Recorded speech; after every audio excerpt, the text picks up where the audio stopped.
ఇవాళ ముందు మాట లేదు వెనక మాట లేదు, డైరెక్ట్ మనం ముచ్చట్లు చూసేద్దాం. చాట్ పాట్ ముచ్చట్లు.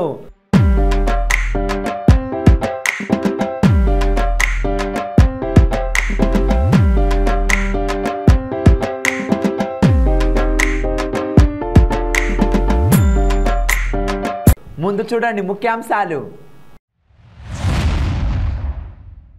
అందమైన విహార నౌక, కుటుంబం అంతా రెడీ ఉండాలిక. పండక్కు సర్వం సిద్ధం, ఈ నెల నుండే మొదలు పెట్టాలి మనం. కొనలేదు ధాన్యం, ఇకనైనా తీరున రైతుల కష్టం. ఆదుకున్నాడు కన్నవాడిలా, ఇలాగే చల్లగుండాలి నువ్వుగా. ఇక ఎండాకాలంలో పోరగాళ్ళకు సెలవులు రాగానే ఏడుకో అడిగి తీసుకోపో మమ్మీ అని చెప్పేసి ఊకే నష్టపెడతా ఉంటారు. ఇక హైదరాబాద్లో ఉంటే ఆడ ఈడ చూడడానికి పోతాం, కానీ ఇంకా కొత్తగా ఉండాలంటే విశాఖపట్నానికి పోవాలి. ఎందుకంటే ఆడ ఇగో ఇది తెచ్చిర్రిక. ఇక నసబెట్టే పిల్లలని ఏడ తీసుకెళ్ళాలా అని చెప్పేసి ఆలోచన పడాల్సిన అవసరమే లేదు. ఎందుకంటే ఇప్పుడు టూర్కు తీసుకెళ్లాలనుకున్న అమ్మా నాన్నలు విశాఖపట్నానికి వెళ్ళండి. ఎందుకంటే అక్కడ ఒక నౌక వచ్చింది. ఈ కొత్త నౌక ప్రపంచంలో అన్ని చోట్ల ఉందంట, ఒక మన దగ్గరే లేదంట. అయితే ఇది 3 రోజులు సముద్రంలో ఉన్న ప్రతి ఒక్కటి చూపిస్తుందంట. అంటే లోపల కాదు, సముద్ర పైన ఉన్న ప్రతి వాతావరణం, సముద్రంలో ఎలా ఉంటుంది ఏంటి, సముద్రాన్ని చూడాలనుకునే వాళ్ళు ఈ నౌకలో ప్రయాణించడం మాత్రం మస్తు మజా ఉంటుందిలా. కాబట్టి మీ పిల్లలను ఆడా ఈడా తీసుకెళ్లకుండా దీనికి తీసుకెళ్ళండి. అయితే జూన్ 8న ఇది స్టార్ట్ అయిందంట, కానీ కొన్ని కారణాల వల్ల దీన్ని ఆపాలా లేకపోతే కొనసాగాలా అనే ఆలోచనలో ఉందంట. అయితే మీరైతే మాత్రం టికెట్ అయితే బుక్ చేసుకోండి, పోయి అట్లట్లా ఒక 3 రోజులు సందడిగా ఆ సముద్రాన్ని చూసి రండి. అయితే సర్వం ప్రతి ఒక్కటి అక్కడ ఉంటుందంట, తినడానికి మొదలు పెడితే ప్రతి ఒక్కటి ఉంటుందంట. మీకైతే మజానే కదా. ఇంకా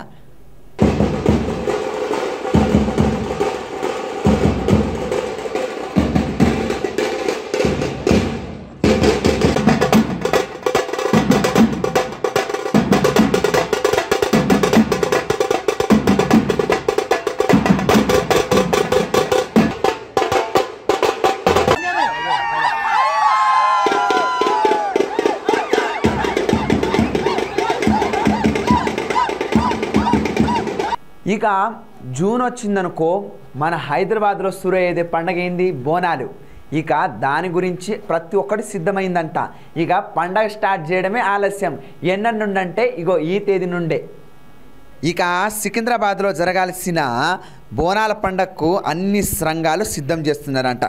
మన సారు తలసాని శ్రీనివాస్ సార్ పోయి ఆడన్నీ అరుసుకున్నాడంట. ఏమేం పనులు జరిగినాయి, ఎక్కడి వరకు వచ్చింది, ప్రతి ఒక్క అభివృద్ధి పనులు జరుగుతుండయా, జిహెచ్ఎంసీ ఏం చేస్తుంది అని చెప్పేసి, పండగ కావాల్సిన అన్ని వస్తువులను తొందరగా ఏర్పాటు చేయాలని చెప్పేసి, ఇక ఆలస్యం అవుతుందని చెప్పేసి, ఇంకా అటు ఇటు అంటే 10 రోజులు కూడా లేదు, ఇంత ఆలస్యం అయితే ఎట్లా, తొందరగా అన్ని పనులు అవ్వాలని చెప్పేసి అరుసుకున్నాడంట. ఇక బోనాల పండగ ఈ నెల 17వ తారీఖు నుండి శురు అవబోతుంది. ఇక మన తెలంగాణ సాంప్రదాయం ఎన్నటి నుండో వస్తున్న ఈ పండగ అంటే మన తెలంగాణ పోరళ్లకు, అమ్మలకు, అక్కలకు ప్రతి ఒక్కరికి చాలా ఇష్టమైన పండగ ఇది. కాబట్టి ఇక పండగకు మీరైతే సిద్ధంగా ఉండండి. కూడా మనకు తెలుసు, చిన్నప్పటి నుంచి చాలా మంది ఆర్గనైజర్స్ ఎంతో బ్రహ్మాండంగా వైభవపేతంగా ఒక 10 ఏళ్ల కింద ల్యాండ్ ఆర్డర్ ప్రాబ్లం ఉంటుండే పలానా మండలం. ఇప్పుడు ఆ సమస్య లేదు. అందరూ కూడా ఎడ్యుకేట్ అయ్యారు, అందరూ కూడా అర్థమైంది. కాబట్టి ఇటువంటి గొప్ప పండుగ, కానీ తాగి తినే పండుగ. అందుకే ఈరోజు విజిట్ పెట్టడానికి కారణం ఏంటంటే, మాంకాళి టెంపుల్ పరిసర ప్రాంతాల్లో అద్భుతాలు చేయబోతున్నామని చెప్పడానికే అందరిని ఇన్వైట్ చేసినాం. అందుకే మన కమిషనర్ గారిని, ఎండీ గారిని, అదేవిధంగా ఎలక్ట్రిసిటీ అధికారులని, పోలీసు అందరినీ కూడా ఇన్వైట్ చేయడానికి కారణం ఏంటంటే, ఇక్కడ రేపు అద్భుతాలు జరగబోతున్నాయి, మీరు చూస్తారు. ఎందుకంటే అమ్మవారికి ఉన్నటువంటి ప్రత్యేకత దృష్టిలో ఉంచుకొని, పెరుగుతున్నటువంటి రద్దీని దృష్టిలో ఉంచుకొని, ఎటువంటి ఆటంకాలు లేకుండా, ఎటువంటి ఇబ్బంది లేకుండా అన్ని ఫెసిలిటీస్ కల్పించాలన్న ఉద్దేశంతోనే ఈ రోజు ఈ కార్యక్రమాలు తీసుకోవడం జరిగింది. కాబట్టి మీ అందరికీ మరోసారి నమస్కారాలు. Thank you. ఎన్నడో కోసిన ధాన్యము ఇప్పుడు వరకు అయితే అసలు కొనడానికి కూడా ఎవ్వరు రావట్లే. ఆడ పోయి పెట్టిన ధాన్యాలు నీళ్ళలో తడిసి మొలకలు వచ్చినా కానీ పట్టించుకునే నాదుడే లేడు. ఇగో వెనకాల ఇంకా ఎన్ని రోజులు ఇట్లా ఉండాలని చెప్పేసి రోడ్డు మీద ఎక్కిర్రు రైతన్నలు. కానీ ఇంకా ఎన్ని రోజులన్నా మళ్ళీ పంట స్టార్ట్ చేసే రోజులు కూడా వచ్చే. తొందరగా కొనండి. ఇక ఎన్నడు కొంటాడో ఏందో అయ్యా, నాకైతే అర్థం కావట్లేదు. ఎప్పుడో పండించిన ధాన్యము ఇప్పుడు వరకు కొనలేదు. ఎండాకాలంలో ఒక్కొక్కరు 2-3 నెలలైనా కానీ ఇప్పుడు వరకు ఒక్క గింజ కూడా కొనట్లేదంట. ఏముంది, వాళ్ళు రావట్లేదు వీళ్ళు రావట్లేదు అని చెప్పేసి చెప్పడం తప్ప ఏది లేదంట. అయితే సిద్దిపేట జిల్లాలో ఇగో ఈ యాసట పడలేక రైతులందరూ రోడెక్కి ఇక 2-3 దినాలైతే మేము మళ్ళీ పంటేసే రోజులు ఇప్పటి వరకు మా ధాన్యం కొనలేదు ఎట్లా అని చెప్పేసి రైతులంతా ఒక చోట కుమ్మిక్కయి మార్కెట్ ముందు ధర్నా చేసిరంట. ఇదేందో సారు, ఇంకా ఎన్ని రోజులు సార్ ఇంకా కొనకుండా ఉంటారు? ఇంకో 2-3 రోజులు అయితే ఇంకా విత్తనాలు వేసే రోజులు వచ్చే, వర్షం పడితే చాలు ఇక విత్తనాలు వేయడం స్టార్ట్ చేస్తారు. మీరు ఇట్లా చేస్తే ఎట్లా? రైతుల కష్టాన్ని కొంచెం పట్టించుకోండి సారు. మన తెలంగాణ తెచ్చిందే రైతుల కష్టాలు పోవాలని చెప్పేసి, మరి గాపనే వెనకబడితే ఎట్లా సారు? నిబంధన ప్రకారం ఉన్న రైతులందరూ ఓట్లను వెంటనే కొనుగోలు చేయాలి. రైతులందరూ ఓట్లను వెంటనే మార్కెట్ సిబ్బంది నిర్లక్ష్య వైఖరి, మార్కెట్ కమిటీ నిర్లక్ష్య వైఖరి.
ఇప్పుడు అమ్మ నాన్న లేకపోతే ఏం చేస్తారు? మనకు తెలిసిన వాళ్ళు లేకపోతే పెద్దమ్మ వాళ్ళు పిన్ని వాళ్ళు చూసి వాళ్ళు ఒక మంచి పోరగాన్ని చూసి పెళ్లి చేస్తారు.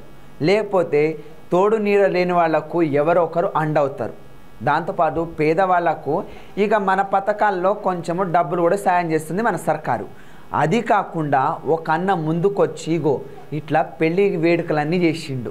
కూటికో ఒకరో ఇద్దరే ఉంటారులా. ఎవరంటే ఎట్లాగైనా లేని వాళ్ళకు కొంచెం కష్టం చేసి డబ్బులు ఇచ్చి ఆదుకునేవాళ్ళు. అయితే ఈ అన్న మాత్రం దానికి ముందడిగేసి ఒక అమ్మాయి పెళ్లి చేసిండు. అయితే బీద కుటుంబంలో పుట్టిన రోహిణి అనే అమ్మాయికి శ్రీనివాస్ అనే అన్న సహాయం చేసిండు. అయితే రమేష్ అనే అబ్బాయితో ఈమెకు వివాహం ఉండడంతో కొన్ని కారణాల వల్ల వాళ్ళ అమ్మానాన్నలు ఇబ్బంది పడుతున్నారంట. అయితే ఈ అన్న ముందుకొచ్చి నేను పెళ్లి చేస్తా అని చేసి పెళ్లి చేసిండంట. అన్న నువ్వైతే మంచి మనిషివన్నా, ఇట్లాంటి నీలాంటి వాళ్ళు ఇంకా మంచి మంది ముందుకొచ్చి ఇలాంటి పనులు చేయాలని చెప్పేసి నేనైతే కోరుకుంటున్నానన్నా. మీకైతే 100 ఏళ్ళు సంతోషంగా బతకాలని చెప్పేసి మా చట్పట్ ద్వారా ఆశీర్వదిస్తున్నాం.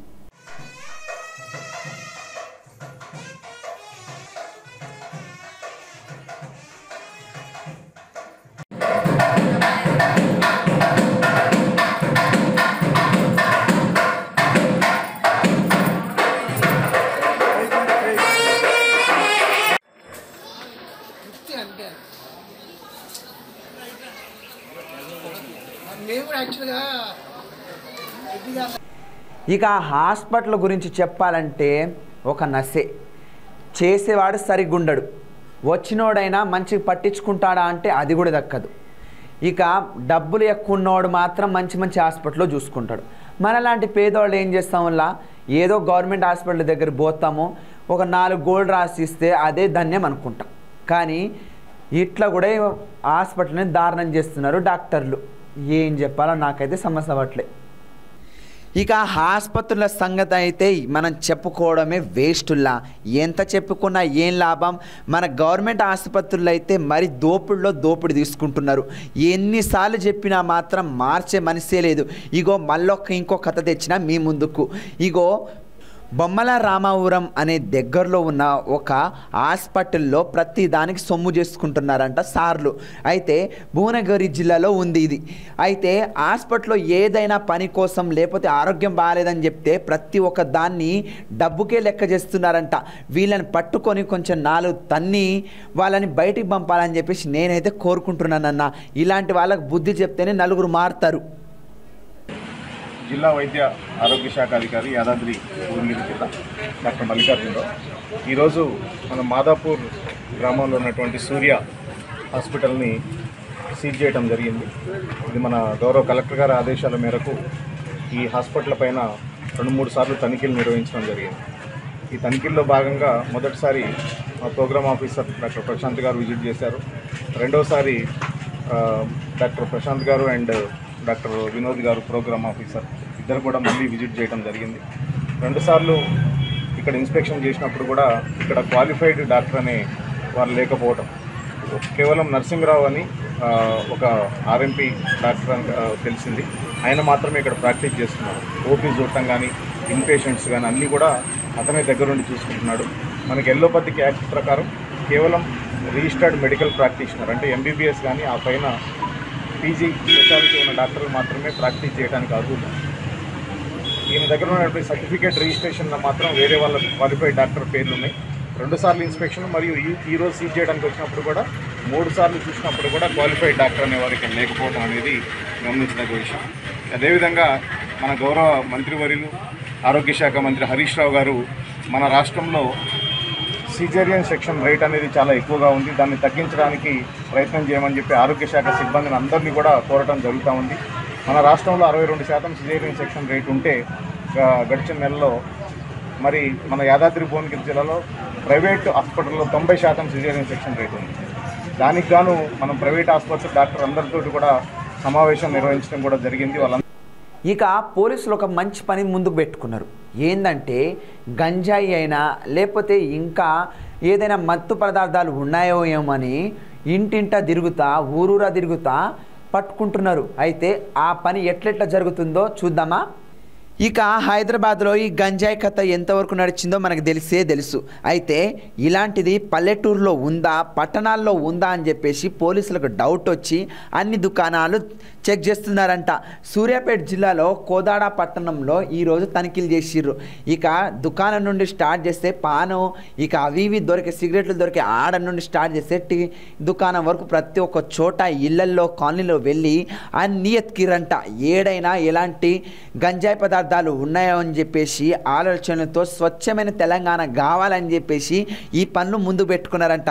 అయితే మీరైతే భయపడకుండా ముందుకొస్తే ఏమవుతుంది, మన ఇంట్లో అయితే అలాంటిది ఏమి ఉండదు, ఉన్నోడిని పట్టుకుపోతారు. కానీ ఎంతైనా మన ఆలోచన కొరకు మన ఆరోగ్యం కొరకు మాత్రమే చేస్తారు.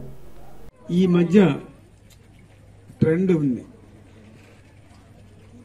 చెడు వ్యసనాలు చాలా తీపిగా ఉంటుంది ఎవరికైనా, మీకే కాదు మాకు కూడా. అప్పుడు కొన్ని సంవత్సరాల క్రితము బీరు బ్రాందీ తాగేవాళ్ళు, సిగరెట్ తాగేవాళ్ళు. నేను చిన్నప్పుడు సిగరెట్ తాగటం అనేది అప్పుడప్పుడు జరిగేది. మెల్లమెల్లగా ఈ జనరేషన్కి వచ్చాక అది ప్రమోట్ అయ్యి గంజా కాడికి వచ్చింది. అర్థం చేసుకోండి, అంతా ఉన్నారు కాబట్టి చెప్తాం, అంటే మనం ప్రాక్టికల్గా తెలుసుకున్నది చెప్తున్నాం. గాంజా తాగినవాడు ఎట్లుంటాడంటే వాడు విపరీతమైన ప్రవర్తిస్తుంటాడు. ఇక గివి ఈరోజు ముచ్చట్లు. ఇక రేపు మళ్ళా వస్తా. అప్పటి వరకు సెలవు.